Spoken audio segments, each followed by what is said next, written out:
The flames reached for the October sky like desperate fingers clawing at heaven, and Violet Crawford could only stand there with ash settling on her shoulders while everything she had ever worked for turned to smoke and cinder. She had been at the creek washing clothes when she saw the first plume of black rising above the pines, and by the time she ran the half-mile back to her property, the cabin her father had built with his own hands before consumption took him was already beyond saving. The heat drove her back, forced her to watch from the tree line as the roof collapsed in a shower of sparks that danced like hellfire against the darkening Montana sky. She did not cry. Tears were a luxury she had given up 3 years ago when she buried her father, and realized at 20 years old that she was truly alone in this world. The homestead was hers by rights, 40 acres of timber and grassland just outside Deer Lodge, but a woman alone was vulnerable in ways that went beyond the physical. She had learned to shoot straight, to work from dawn until her hands bled, to keep her chin up and her rifle loaded. None of that mattered now as she watched her winter stores, her father's tools, her mother's Bible, and the quilts her grandmother had stitched all disappear into hungry orange light. The sun was setting behind the mountains when the last of the walls finally gave way. Violet stood there in the gathering cold, still wearing her wash-day dress that was now streaked with soot and sweat, and tried to calculate what came next. It was late October 1884, and the first snows would come within weeks. She had no shelter, no food, no blankets, and exactly $7.30 buried in a tin can near where the henhouse used to stand. The chickens themselves were gone, either burned or scattered into the woods. She would have to dig for that money in the morning when the ashes cooled enough to search through.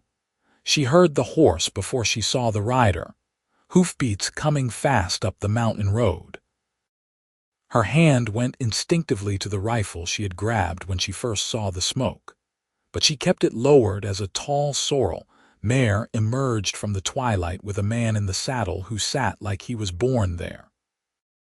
He pulled up short when he saw the smoldering ruins, and even in the dim light she could see his face change as he took in the devastation. "God Almighty," he said, swinging down from the saddle in one fluid motion. "Was anyone inside? Just me on the property, and I was at the creek." Her voice came out steadier than she felt. "It is all gone." He moved closer, and she could see him more clearly now. He was young, maybe 25 or 26, with dark hair that needed cutting and eyes that reflected the last light of the dying embers. He wore working clothes, canvas pants, and a worn shirt under a leather vest, and he carried himself with the easy confidence of a man who knew his own capabilities. She had seen him in town before, she realized, at the general store and once at the church social, but they had never spoken. "Pratt Holloway," he said, pulling his hat off in a gesture that seemed automatic. "I have the spread about 5 miles east down in the valley. I saw the smoke from my north pasture. Violet Crawford." She did not offer her hand because it was shaking now that the shock was beginning to wear off, and she did not want him to see. "I appreciate you riding out, but as you can see, there is nothing to be done." He turned slowly, surveying the damage with a practiced eye. The cabin had been modest, maybe 20 feet by 15, but it had been solid and tight against the weather. Now it was just a rectangular scar of glowing coals and blackened timber. The barn had caught too, she saw now, though the fire had not consumed it as thoroughly. The stone foundation of the cabin still stood, at least, and the well was untouched. "You have people in town, somewhere you can stay?" His question was practical, not pitying, and she was grateful for that.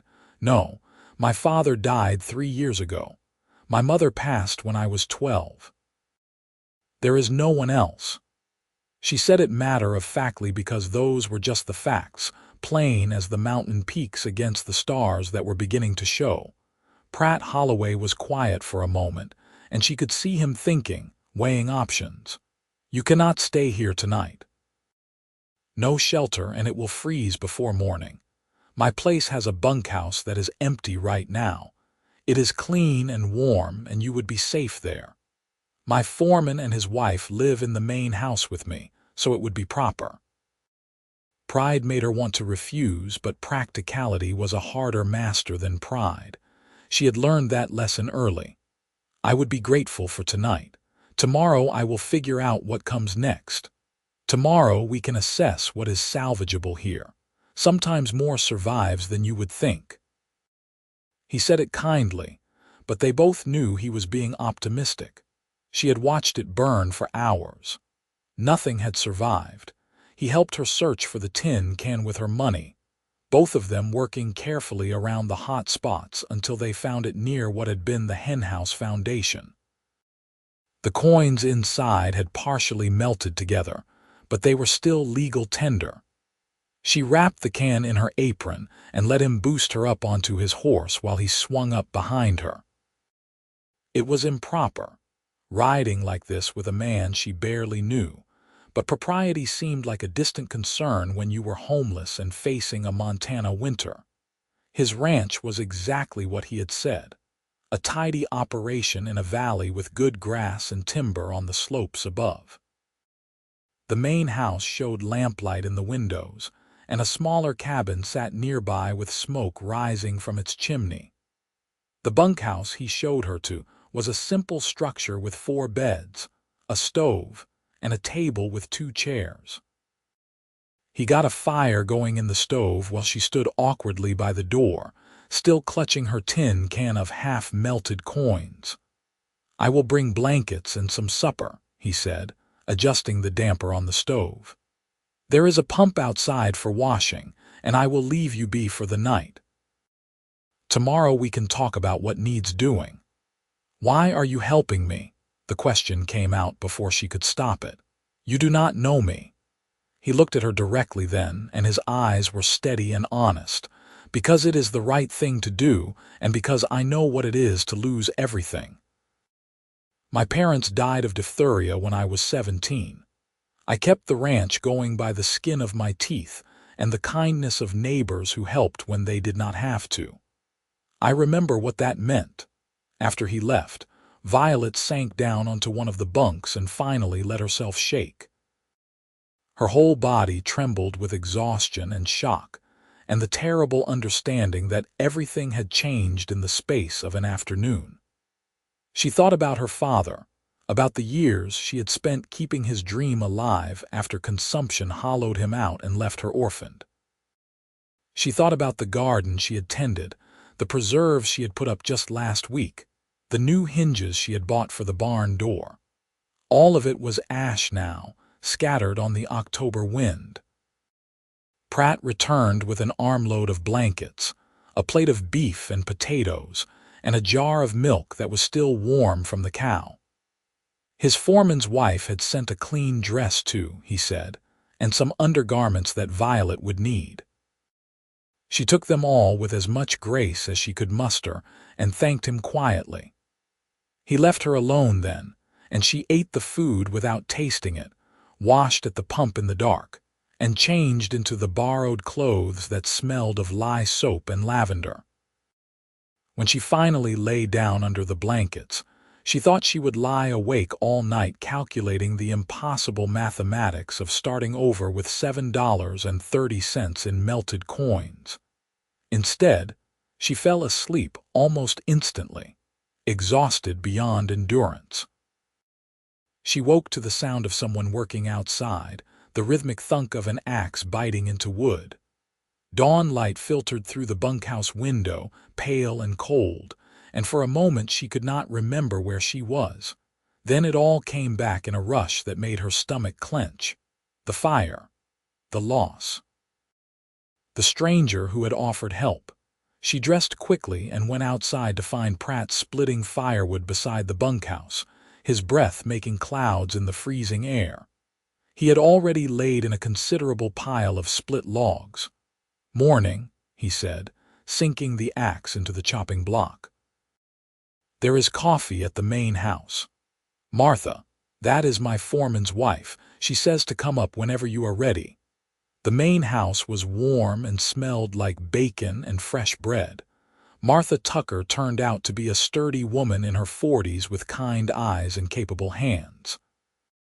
Her husband Ben was already out with the stock, but Martha sat Violet down at the kitchen table and poured coffee without asking any of the questions that must have been burning in her mind. Pratt joined them, and they ate breakfast while the stove ticked and the morning light grew stronger. "I have been thinking," Pratt said, setting down his coffee cup, "about your situation. I will not be anyone's charity case." Violet said it firmly, though she knew she had no bargaining position at all. "I am not offering charity. I am proposing a business arrangement." He leaned forward, his forearms on the table. "You need a place to live and a way to survive the winter. I need help. This ranch is more than 3 of us can handle properly. Martha is already cooking and keeping house. Ben handles the stock and the heavy work. But there are a dozen things that do not get done because there are not enough hands. Mending, preserving, helping with the animals, keeping the books. If you worked here through the winter, I could pay you fair wages and you could save up to rebuild come spring. And where would I live? I will not compromise my reputation or yours. The bunkhouse. It is separate from the main house, and Martha and Ben are here as chaperones. Anyone who wants to gossip will have nothing to gossip about." He said it practically, like it was a problem with a solution rather than an insurmountable obstacle. Martha nodded. "It is a good idea, dear. You cannot rebuild in winter anyway, and come spring you would have wages saved. Pratt pays fair, and he is decent to work for. Better than freezing or starving, and better than losing your land because you cannot hold it through the cold months." Violet turned the coffee cup in her hands, feeling the warmth of it, thinking hard. Pride said to refuse, but pride would not keep her alive. What would the wages be? $20 a month plus room and board. That would give you over $100 by spring, more than enough for materials to rebuild. Pratt watched her face. "And I would help with the building when the weather breaks. I am a decent carpenter and Ben is better. We could have you back in a cabin before planting season." It was more than fair. It was generous actually, though he had framed it as mutual benefit rather than charity. She thought about her options, which were essentially non-existent, and then nodded slowly. "All right, I accept. But I work for my keep, Mr. Holloway. I will not be deadweight. I would not have offered if I thought you would be." He smiled then, and it changed his whole face, made him look younger and less serious. "And you can call me Pratt. We do not stand on formality much around here." That first day she went back to the homestead with Pratt and Ben Tucker to see what could be salvaged. The answer was heartbreakingly little. The iron stove had survived, as had some of her father's tools that had been stored in the stone root cellar, but the structure itself was a total loss. They picked through the ashes carefully, finding melted glass, twisted metal, and the charred remains of furniture and possessions. Violet found the iron skillet her mother had used, warped from the heat but still recognizable, and she held it for a moment before setting it in the wagon with the other salvaged items. "You know how it started?" Ben asked, poking at the ruins with a long stick. "I was at the creek washing. When I came back it was already burning." Violet frowned, trying to remember. "I had banked the fire that morning, but it should have been safe. I have done it 1,000 times. Pratt was examining the remains of the stove, his face thoughtful. "Sometimes embers pop out if the wood is pitchy. Sometimes wind blows down the chimney and kicks up sparks. Could have been anything, really. These things happen, especially with older cabins." They loaded what little could be saved into the wagon, and Pratt made careful note of the property boundaries and the condition of the land. "Your deed is recorded in town, right? At the claims office?" "Yes. My father filed properly when he claimed the land in 1878. Good. That means no one can contest your ownership. Come spring, we will rebuild here and you will take up where you left off. He said it with such certainty that she almost believed it was possible. The first weeks passed in a blur of work. Violet threw herself into the labor of the ranch, grateful for the exhaustion that let her sleep without dreaming. She mended harnesses and clothing, helped Martha with the endless cooking and washing, learned to milk the cows when Ben's back was acting up. She kept the books for the ranch, recording expenses and sales in a neat hand that Pratt praised. The work was hard but satisfying, and slowly the shock of losing everything began to fade into something more manageable. Pratt was different than she expected. She had assumed he would be gruff or demanding, but he was patient and fair, quick to laugh and slow to anger. He worked alongside his employees rather than standing over them, and she often saw him doing the dirtiest jobs without complaint. He was good with the horses, gentle and firm in equal measure, and the cattle seemed to settle in his presence. More than once, she found herself watching him work and having to deliberately look away. November came in with freezing rain that turned the ranch to mud and made every chore twice as hard. They worked through it, keeping the stock fed and the building sound, banking straw around the foundations against the coming cold. Violet learned to doctor sick cattle, to repair fences in weather that numbed her fingers through her gloves, to predict the weather by the color of the sky at dawn. She learned the rhythms of the ranch, the way each day built on the one before it in an endless cycle of necessary work. One evening after supper, she was mending a saddle blanket by lamplight in the bunkhouse when Pratt knocked on the door. She called for him to enter, and he came in carrying a wooden box that looked old and well-made. "I found this in the loft of the barn," he said, setting it on the table. "It has some books in it, and I thought you might like something to read in the evenings." She opened the box to find a dozen volumes, some of them worn but all of them intact. There was Shakespeare and Dickens, some poetry by Whitman, a collection of essays by Emerson. She looked up at him in surprise. "These are yours. They were my mother's." She was a school teacher before she married my father. She believed in education, even out here in the middle of nowhere. He smiled, but there was sadness in it. "I thought they should be read rather than gathering dust. I will take good care of them." She ran her hand over the leather binding of the Shakespeare, feeling the texture of it. "My mother taught me to read, and my father made sure I kept up with it. I miss having books. Keep them as long as you like." There is a whole box of my father's agricultural journals, too, if you are interested in soil amendments and crop rotation. He said it teasingly, and she laughed, surprised by the sound of it. After he left, she opened the Shakespeare to Hamlet and read by lamplight until her eyes grew heavy. It was the first time since the fire that she felt something other than determination or exhaustion. She felt almost like herself again, like the woman she had been before the flames took everything. December arrived with the first real snow, thick flakes that fell for 2 days straight and blanketed the valley in white silence. They worked in the barn mostly, keeping the animals fed and comfortable, and Violet found herself spending more time with Pratt as they went about the chores. He told her about the ranch, about his plans to expand the herd and improve the grazing land. She told him about her father, about the homestead and the dreams her parents had brought west with them from Ohio. "You ever think about leaving?" he asked one day as they forked hay down from the loft. "Going back east where life is easier. This is my home.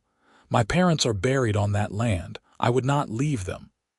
She stabbed the pitchfork into the hay with more force than necessary. Besides, easy is not always better. They came west because they wanted something of their own, something they built with their own hands. I want to honor that. I understand that. He was quiet for a moment, working. Sometimes I think about what they would think of what I have done with this place. My father was a good rancher, but he did not have much ambition beyond keeping food on the table. I want to build something bigger, something that lasts. I think they would be proud. You kept it going when you could have lost it. That takes strength. She said it sincerely, and she saw the way his face changed, the way he stood a little straighter. Christmas came and they celebrated it quietly, with a goose Martha roasted and gifts exchanged by lamplight in the main house. Violet had knitted socks for everyone, working on them in the evenings after the day's work was done.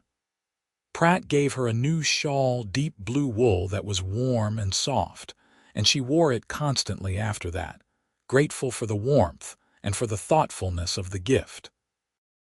The winter deepened, and with it the routines of the ranch. Violet found herself settling into the work, into the rhythms of this life. She woke before dawn and went to bed exhausted, and somewhere in between she felt herself becoming part of something larger than her own survival.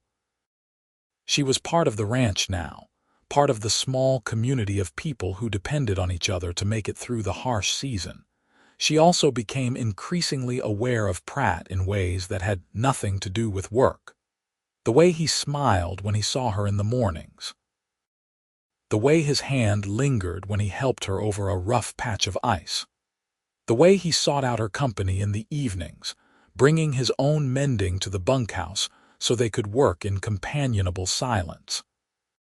She told herself it was just friendship, just mutual respect between employer and employee, but she was lying and she knew it. In late January, a blizzard swept down from the north and trapped them all inside for 3 days.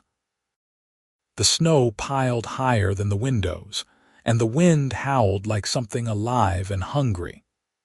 They took turns checking on the animals in the barn, making the short trip through the storm roped together for safety. When it was Violet's turn to go with Pratt, they fought through wind that stole their breath and snow that blinded them. And she understood for the first time how people died just yards from shelter in storms like this. In the barn, with the storm screaming outside, they checked each animal and made sure the water was not frozen. The cattle huddled together for warmth, their breath making clouds in the frigid air. The horses stamped and whinnied nervously, spooked by the violence of the weather.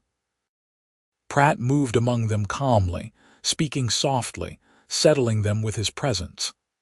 "This reminds me of the winter my parents died," he said quietly as they worked. "The diphtheria came in January, and we had storms like this. I could not even bury them properly until March when the ground thawed. I was so angry at everything, at God and the weather and the disease, at them for leaving me." Violet stopped working and looked at him. "How did you get through it?" "I do not know that I did, really. I just kept working because the work had to be done. The cattle still needed feeding. The horses still needed care. After a while the work became enough and the anger faded into something I could live with." He met her eyes across the dim barn. "You understand that, I think. You have your own grief." "Yes." She said it simply because there was nothing else to say. They understood each other in ways that went beyond words, bound by loss and the determination to survive it. When they made it back to the house, ice-crusted and shaking with cold, Martha wrapped them both in blankets and poured hot coffee laced with whiskey. Violet sat by the stove until feeling returned to her fingers and toes, and she thought about Pratt's words, about grief and survival, and the ways people found to go on living. The storm finally blew itself out on the 3rd day, leaving the world transformed into something alien and beautiful. The snow lay 8 feet deep in the drifts, sculpted by the wind into fantastic shapes. They dug out slowly, tunneling paths to the barn and the other outbuildings, piling the snow higher on either side until the paths became trenches through a white landscape. February brought a brief thaw, and with it the understanding that winter would eventually end. They began planning for spring, for the work that would need doing when the weather broke. Pratt and Violet spent hours going over the plans for her new cabin, discussing layout and materials, arguing amicably about whether it should have one room or two. 2 rooms, Pratt insisted, sketching on a piece of paper. One for sleeping and one for living.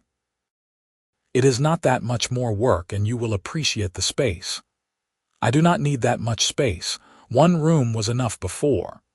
She studied his drawing, though she had to admit it was appealing. Before you did not have a choice. Now you do. Build it right the first time so you do not have to add on later. He pushed the drawing toward her. Besides, if you ever want to take a boarder or have help during harvest, you will need the extra room. She conceded the point, and they continued planning. It felt strange and wonderful to think about the future, to imagine herself back on her own land with a house better than the one she had lost. Pratt made it seem not just possible but inevitable, and his confidence became her confidence. March arrived with the first hints of spring, the snow beginning to retreat, and the days growing noticeably longer. The ranch work intensified as they prepared for calving season and the spring planting. Violet worked alongside the others, and she realized one day that she was stronger now than she had been before the fire. The months of hard labor had changed her, built muscle and stamina she had not possessed before. She realized something else too, something that had been growing quietly all winter. She was in love with Pratt Holloway. It had happened so gradually that she could not pinpoint when friendship had shifted into something deeper, but the truth of it was undeniable now. She loved the way he laughed, the way he treated everyone with respect regardless of their station. She loved his steadiness, his competence, the way he made hard things seem manageable. She loved him, and the knowledge of it terrified her.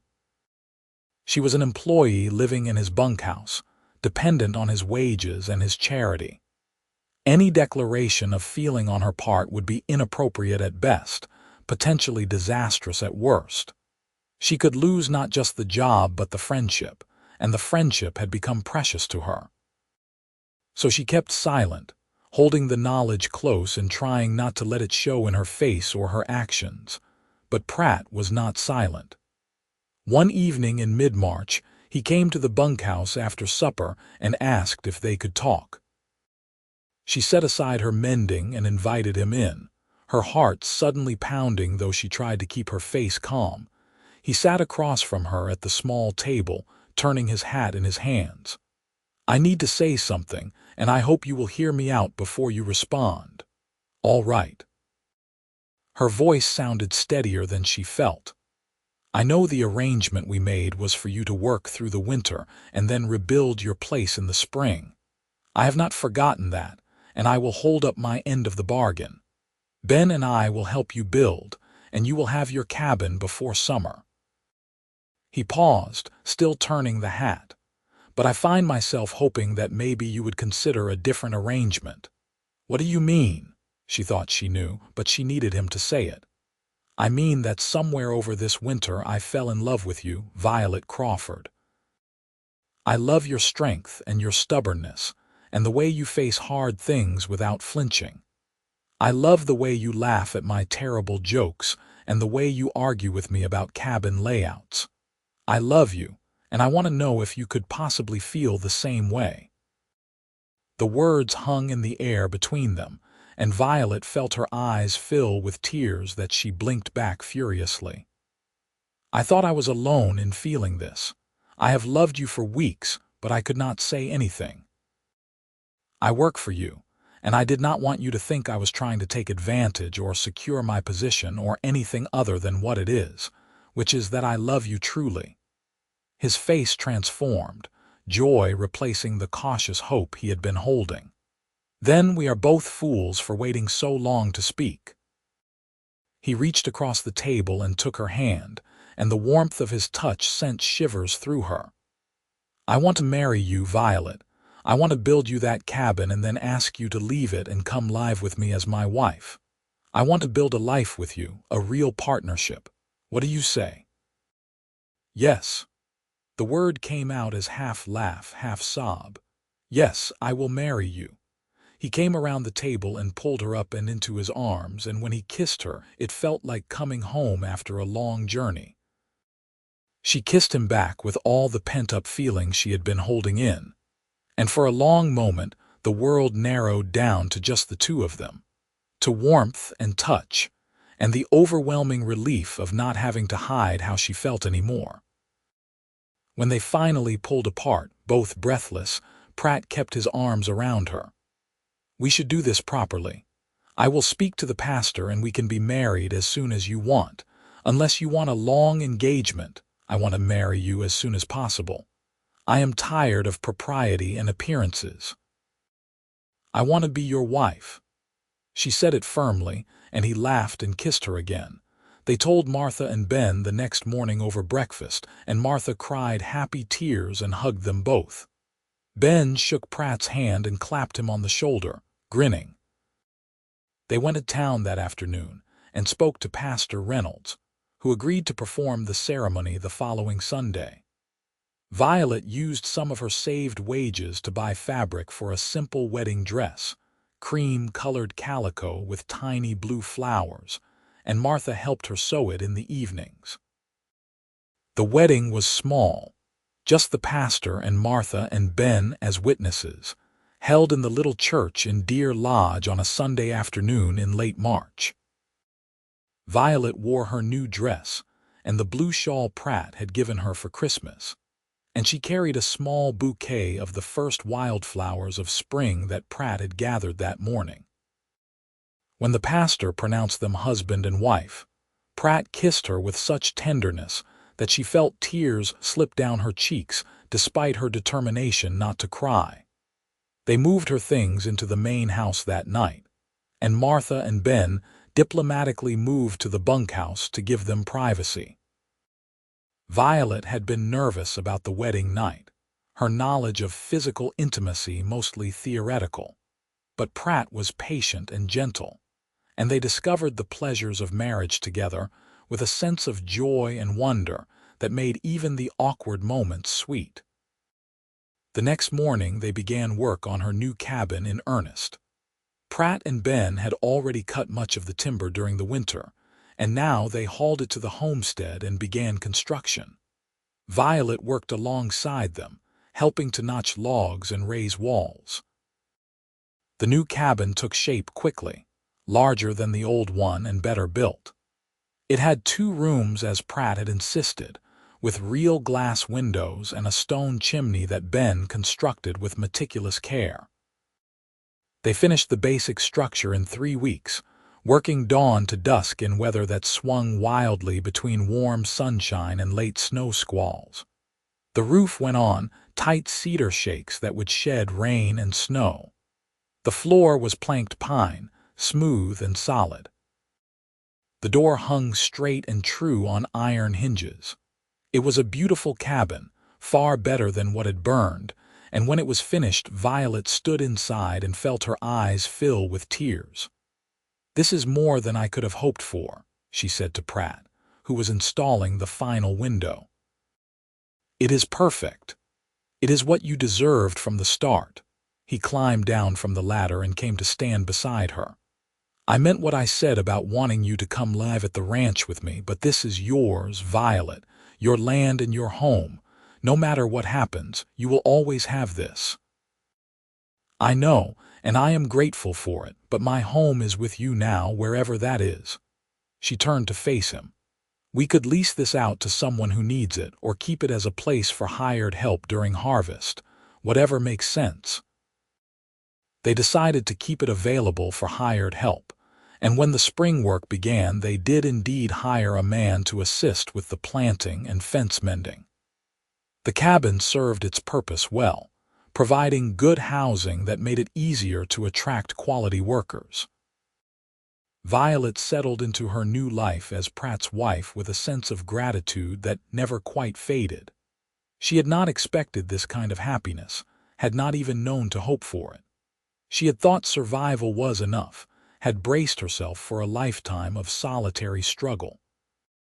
Instead, she had found partnership and love, had found a man who treated her as an equal and valued her opinions and abilities.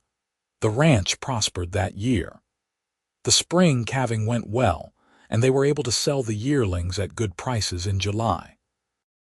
The hay harvest was abundant, and they put up enough to see the herd through the next winter with plenty to spare. Pratt bought more breeding stock, carefully selected for hardiness and quality, and the herd grew. Violet took over the books entirely, freeing Pratt to focus on the physical work of ranching. She corresponded with buyers and suppliers, negotiated prices, and kept meticulous records. She also expanded the kitchen garden, putting in herbs and vegetables that Martha preserved for winter. The work was endless but satisfying, and she thrived on it. In August, she realized that her monthly courses had not come, and when they failed to appear again in September, she began to suspect she might be pregnant. She told Pratt one evening as they sat on the porch watching the sunset paint the mountains gold and purple. "I think I am carrying a child," she said quietly, her hand on her still flat stomach. He turned to her with such joy in his face that she felt her own eyes fill with happy tears. "Are you certain? As certain as I can be without a doctor. My courses have stopped, and I have been feeling strange in the mornings." She smiled at him. "I think we are going to be parents come spring." He pulled her close and held her, and she felt the solid warmth of him and thought about the miracle of it all. A year ago, she had been standing in the October twilight watching everything she owned burn to ash. Now she was married to a man she loved beyond measure and carrying his child, secure in ways she had not been since her father died. The pregnancy progressed normally, though Violet found the morning sickness exhausting. She continued working as much as she could, though Pratt and Martha both fussed over her and tried to keep her from overdoing it. By December, her belly was unmistakably round, and she had to let out all her dresses. They spent the quiet winter evenings making plans and preparing for the baby, setting up a cradle in their bedroom and gathering the supplies they would need. The baby came in early April 1886, born at home with Martha attending and Pratt pacing anxiously in the kitchen. The labor was long and painful, but when Violet finally heard the thin wail of her newborn son, she felt such overwhelming love that the pain seemed distant and unimportant. They named him Peter after Pratt's father, and he was perfect, with dark hair and his father's eyes and a set of lungs that suggested he would have no trouble making his needs known. Pratt cried when he held his son for the first time, tears running unashamedly down his face. "He is perfect." "You are perfect.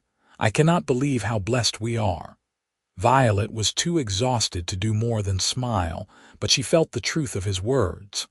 They were blessed, abundantly and beyond anything she had earned or deserved. She had been given a second chance at everything, and she was determined not to waste it. The years that followed were full and busy. Peter was a healthy, curious child who kept them on their toes. The ranch continued to grow and prosper under their joint management. They added a second story to the main house to give them more room, and they hired additional help as the operation expanded. Violet maintained her own land, leasing the cabin to workers and keeping the property in good order. It was still hers, still the place where her parents had dreamed their dreams, and she would not let it go. In the summer of 1888, their daughter was born, a tiny girl with Violet's blonde hair and a temperament as fierce as her mother's. They named her Virginia, after Violet's mother, and she completed their family in ways Violet had not even known were empty. Peter adored his little sister, and they grew up close despite the 2-year age gap. Life settled into comfortable rhythms. the seasons marking time in familiar patterns. Winters were still hard, but they faced them together, secure in their home and their partnership. Springs brought calving and planting. Summers meant haying and long days of work. Falls were for selling stock and preparing for winter again. Through it all, Violet and Pratt worked side by side, building something that would last. On an October evening in 1889, 5 years after the fire that had changed everything, Violet stood on the porch of their home and watched the sunset. Peter was playing in the yard with the ranch dogs, and Virginia was napping inside. Pratt came up beside her and slipped his arm around her waist, and she leaned into him, comfortable and content. "You ever think about how different things could have been?" she asked. "If the fire had not happened, or if you had not ridden up that night, all the time." He kissed the top of her head. "I think about how close we came to missing each other. It terrifies me and makes me grateful all at once. The fire took everything I had, but it gave me everything I needed." "You rebuilt more than just a cabin, Pratt. You rebuilt my whole life." She turned to face him. "I know I do not say it enough, but I love you. I am grateful for you every single day." "I love you too, always." He kissed her properly then, and she kissed him back, tasting 5 years of partnership and love and the promise of all the years still to come. That winter was particularly harsh, with storms that raged for days and temperatures that dropped so low the livestock needed constant attention. But the house was tight and warm, the barns were well stocked, and they weathered it together as they weathered everything. When spring finally came and the snow retreated, revealing the muddy earth and the first brave shoots of new grass, it felt like a promise kept. The children grew. Peter became a serious boy fascinated by the mechanics of ranching, always following his father around and asking endless questions. Virginia was more artistic, drawn to colors and stories and the beauty of the natural world. They were different but both deeply loved, and Violet often felt overwhelmed by the richness of her life. In the summer of 1891, they finally paid off the mortgage on the ranch that Pratt had been carrying since his parents' death. It was a moment of celebration, marked by a dinner with friends and neighbors from throughout the valley. Violet looked around at the assembled faces, at the community they had become part of, and felt a sense of belonging she had not known was possible. Her own homestead continued to serve them well. They had hired a couple to work it more extensively, putting in crops and managing a small herd. The income from it went into a fund for the children's education, money set aside so that Peter and Virginia would have choices that neither Violet nor Pratt had been given. As the children grew older, Violet began teaching them herself, using the books that had been Pratt's mother's and others she ordered from back east. She was determined that they would have educations, that they would be able to read and write and cipher competently. Pratt supported this fully and often sat in on the lessons, learning alongside the children. The years accumulated, each one building on the last. There were hard times still, seasons when the weather did not cooperate or the market prices dropped. There was illness and injury, the normal difficulties of life on a ranch. Through it all, Violet and Pratt faced challenges together, their partnership deepening with every shared trial and triumph. In 1894, 10 years after the fire, they held a party to celebrate the anniversary of their marriage. It was a large gathering, held in the ranch yard on a perfect June day, with neighbors and friends from throughout the valley. There was food and music and dancing, and as Violet watched Pratt swing Virginia around in an enthusiastic waltz while Peter looked on with adolescent embarrassment, she felt such profound contentment that it was almost painful. Martha Tucker came to stand beside her, older now but still sturdy and capable. "You have built something beautiful here, dear. You should be proud." "We have built it," Violet corrected. "Pratt and I together with your help and Ben's. It has never been just me." "True enough. But you have to admit, it has turned out better than anyone could have expected that night when you rode in here with nothing but ash on your clothes and determination in your eyes." Martha smiled.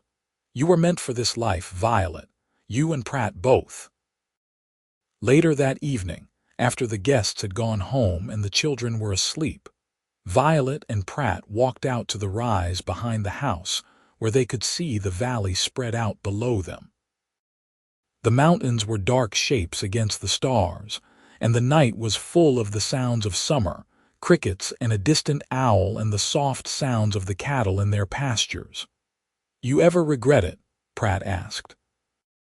"Marrying me instead of rebuilding on your own land and maintaining your independence?" "Never.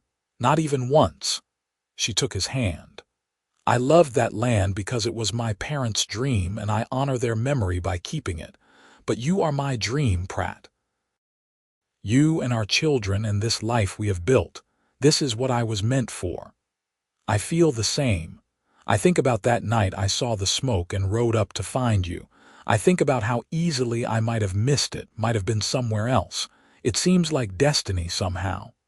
He pulled her close.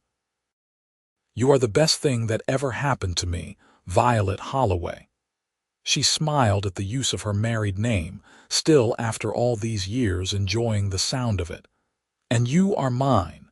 You gave me everything when I had nothing. You rebuilt not just a cabin but a life, and I will love you for that until the day I die." They stood together in the starlight, two people who had found each other in the worst of circumstances and built something lasting and true. The cabin that had burned was long gone, replaced by something better. The woman who had stood in the ashes was gone too, transformed by love and partnership into someone stronger and happier than she had ever thought possible. Below them the ranch was quiet, the buildings solid and well-maintained, the land productive and beautiful. In the main house, their children slept safely. In the barns and pastures, the stock was healthy and content. Everything was as it should be, as it had been built to be through years of hard work and mutual devotion. The first snow would come again in a few months, as it always did, marking the cycle of seasons that governed their lives. But now they faced it together, with a home that was warm and strong, with children to love and raise, with a partnership that had been forged in fire and tempered by time into something unbreakable. Violet leaned against her husband and looked at the stars and thought about the journey that had brought her here. The fire had seemed like the end of everything, but it had actually been a beginning. It had brought Pratt into her life, had forced her to accept help, and in doing so had opened her to love. The cabin he had rebuilt before the first snow had been good, but it was not where she was meant to live. She was meant to be here with him, building a life that honored both their pasts while creating a future for their children. "We should go in," Pratt said eventually. "Early start tomorrow with the haying. One more minute." Violet wanted to hold onto this moment, this perfect evening with the man she loved and the life they had created together. Just one more minute. They stood together in the darkness, and Violet thought about all the words that could describe their journey: loss and salvation, destruction and rebuilding, despair and hope. But the word that mattered most, the one that encompassed everything else, was love. Pratt had loved her enough to help when she had nothing to offer in return. She had loved him enough to trust him with her heart and her future. Together they had built something that would outlast them both, a legacy of partnership and devotion that their children would carry forward. Eventually, they walked back to the house hand in hand, entering the warmth and light and leaving the dark night behind. Inside, their home waited, full of the small treasures of daily life. The kitchen table where they ate meals together, the chairs by the fire where they sat in the evenings, the bedroom where they slept wrapped in each other's arms, the children's rooms where Peter and Virginia dreamed their dreams. Violet banked the fire in the stove and checked on the children one last time, tucking blankets around small, sleeping forms. Pratt locked the doors and turned down the lamps. They climbed the stairs to their bedroom together, moving through the comfortable rituals of marriage with the ease of long practice.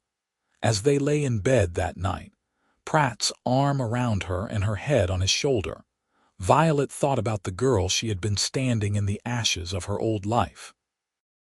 She wished she could go back and tell her that everything would be all right, that the loss was not the end but a doorway to something better.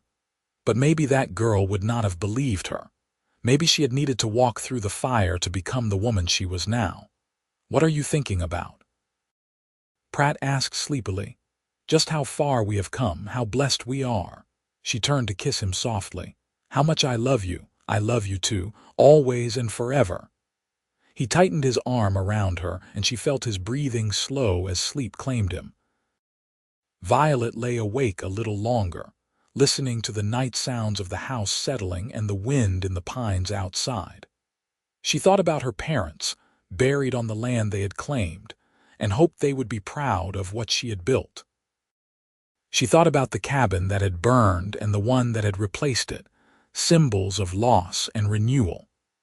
She thought about the children sleeping down the hall, growing up secure and loved in ways that would shape them all their lives.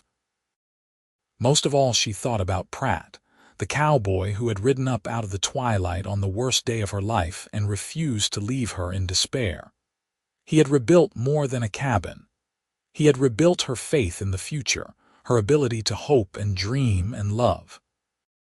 Together they had created something that would last, a home and a family and a partnership that would endure through whatever challenges the years might bring outside. The Montana night was deep and vast, full of stars and silence. Inside, in the house they had built together, Violet Holloway held her husband close and let herself drift toward sleep, content in the knowledge that she was exactly where she was meant to be. The fire had taken everything, but from the ashes had risen something far more valuable than what had been lost. She had found love and partnership and belonging. She had found home. And that, she thought as sleep finally claimed her, was worth every moment of fear and loss she had endured to get here. The journey had been hard, but the destination was everything she had never known to hope for. Tomorrow would bring its own challenges and joys, the endless cycle of work and family and life on the Montana frontier. But tonight, wrapped in warmth and love, surrounded by all she held dear, Violet was utterly and completely at peace. The story that had begun in fire and loss had become a story of love and redemption. The cabin that had burned with all she owned had been replaced by something far better, rebuilt by a cowboy who had seen past her desperation to the strong, capable woman beneath. Together, they had built not just a house, but a life, not just survival but happiness, not just an ending but a beginning that stretched out before them full of promise and hope.